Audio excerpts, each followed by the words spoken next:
首先，我们把买来的鸡腿放入大碗中，往鸡腿上加入1小勺食盐。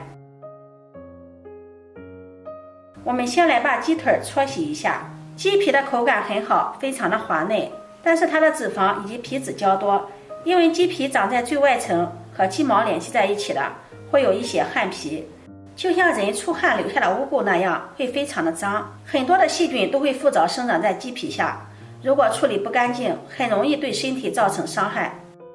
食盐有杀菌的作用，用食盐来搓洗，清洁的效果是非常好的。最后我们再倒入清水清洗2遍，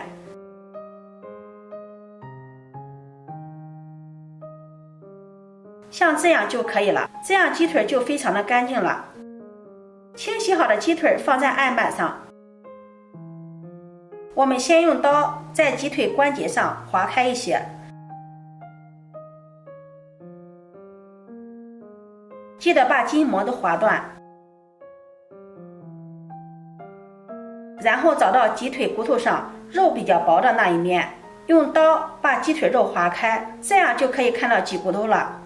这个时候鸡腿就已经很松了，找到比较松的地方，就很容易把刀插进去了，然后直接用刀沿着松的地方把它划开就行了。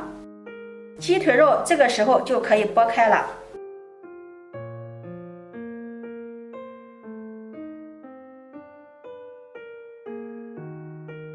最后我们再稍稍的把关节根1小块的鸡骨头给它去掉，把鸡腿肉和鸡骨头分开，这样就可以了。这样一个鸡骨头就完整的取出来了。用这个方法，鸡骨头又快又干净，这样吃起来非常的省事，特别是对于小孩来说更方便了。剔好的鸡肉，我们把它放入大碗里，往里面加入1小勺食盐，适量的黑胡椒粉。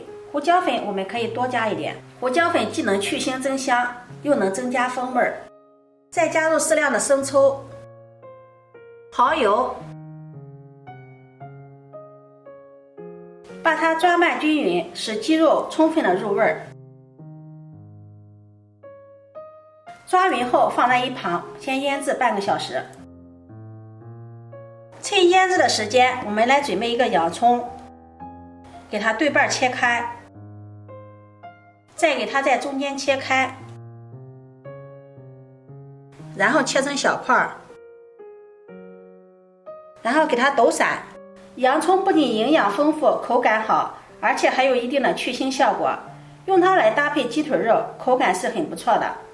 在瘦肉盘中备用。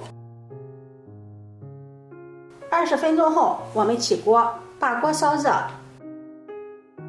锅中倒入适量的食用油，油热之后，我们把洋葱倒进来翻炒，把洋葱炒到表皮微微起皱，洋葱里面的香味已经融到油里面了。现在我们把洋葱盛出来，先装入盆中。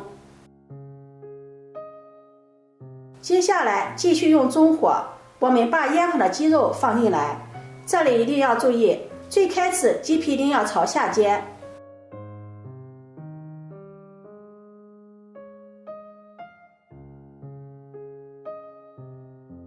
煎3分钟左右，煎至鸡皮变成金黄色，我们就可以翻面了。把鸡皮翻过来，肉朝下，小火慢慢的煎，把鸡肉煎至焦香。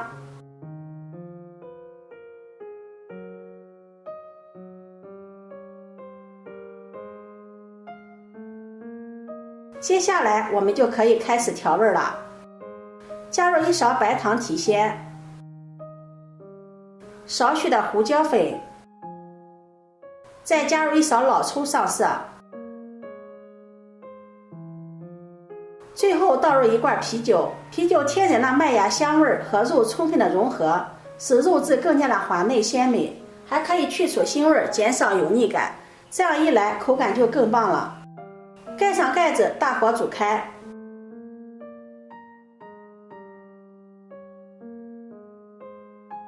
把汤汁收至浓稠之后，我们再把刚才炒好的洋葱放进来，再翻炒1分钟左右，把汤汁收干一些。制作视频不易，你的每一个留言和每一个点赞都是我前进的动力。如果觉得我的视频对你有帮助的话，请您给我点个赞吧，非常感谢你的支持。直到鸡腿肉香味浓郁，鸡肉上色就差不多了，现在就可以出锅了。出锅装入盘中。至于剩下的汤汁，我们可以倒入碗碟中作为蘸料使用，味道也是超级的棒。鸡腿不烫手之后，我们再来把鸡腿肉切一下，切成薄片，厚度根据自己的喜好来。切好后直接摆入盘中就好了。这样一道美味的黑椒鸡腿肉就做好了，色香味俱全，不油炸不红烧的鸡腿，做法是煎出来的，带着鸡皮一起入锅煎，煎出油脂，煎到金黄，不仅看着有食欲，吃着会更香，出锅就鲜美适意了。今天分享的这个鸡腿的做法好吃又健康，做这道鸡腿不需要加一滴水，味道鲜美极了。如果你喜欢就收藏起来试试吧。喜欢我的视频记得点赞、关注、转发，点我头像可以看到更多美食视频。我每天都会发布不一样的视频，我们下期视频再见。